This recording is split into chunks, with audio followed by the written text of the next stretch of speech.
12,000 টাকা বেতন দিচ্ছে, পাশেই যে কোনো এক জায়গায় আপনার কাছে অফার আসতে আপনাকে 13,000 দিবে। বাস আপনি বলা কওয়া ছাড়া হঠাৎ করে মাদ্রাসাটা ওই ছাত্রগুলোকে প্রতিষ্ঠানকে রেখে চলে গেলে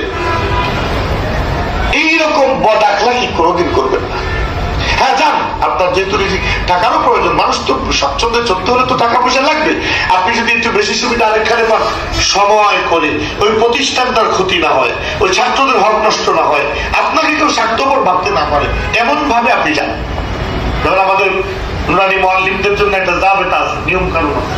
কোন প্রতিষ্ঠান পরিবর্তন করতে হলে কতদিন আগে প্রতিষ্ঠান কর্তৃপক্ষকে জানাতে হবে যে আপনারা একজন ওস্তাদ ভালো দেখেন, আমি 3 মাস সময় আপনাদেরকে দিলাম, অথবা 2 মাস, না হলে কমপক্ষে 1 মাস সময়। আপনাদের কি যাবে এরকম 1 মাস সময় ন্যূনতম আমি বললাম, হুজুর আপনি একজন ওস্তাদ ভালোভাবে দেখেন, আমার মানে মনে হয় আমি যদি ওখানে চলে যাই আমার বাড়ি থেকে একটু আসা যাওয়ার সুবিধা, ওখানে ওজিফাটাও একটু আমার জন্য ভালো, আপনি জানেন আমি কষ্ট করে চলি, আমার একটু ফায়দা হয়, আমার যদি একটু ছেড়ে দেন।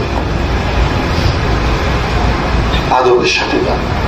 আপনি এখান থেকে চলে আসলে যদি ওইখানকার ওস্তাদ মহতামের জিম্মাদাররা বলে খারাপ লোক আছে, লোভী লোক ছিল, তার এই জীবনে অর্জন কিছুই না। আর আপনি চলে গেলে যদি ওই প্রতিষ্ঠানের ছাত্র শিক্ষক সবার দিলে একটা চোট লাগে, একজন যোগ্য মানুষকে আমরা হারাইলাম, তখন আপনার জীবন সার্থক। আপনি একজন সঠিক ওস্তাদ। এই জন্য এই সামান্য ফায়দার জন্য হঠাৎ করে প্রতিষ্ঠানের স্বার্থ চিন্তা না করে কখনো প্রতিষ্ঠান থেকে চলে যাবেন না। আরেকটা কথা হলো, আপনারা যখন ওস্তাদ হিসাবে শিক্ষকতা করতে যাবেন, আমার এই কথাটা একদম কলমের ভিতরে জমা করে রেখে দেন। কোনদিন শিক্ষকতার জীবনে কোন মাদ্রাসার আভ্যন্তরীণ কোন বিষয়ে, যে কোনো বিষয়ে মাদ্রাসার ওস্তাদদের সাথে কোনদিন কোন গ্রুপিং করবেন। দেখবেন প্রত্যেক মাদ্রাসায় 4-5 জন ওস্তাদ থাকে,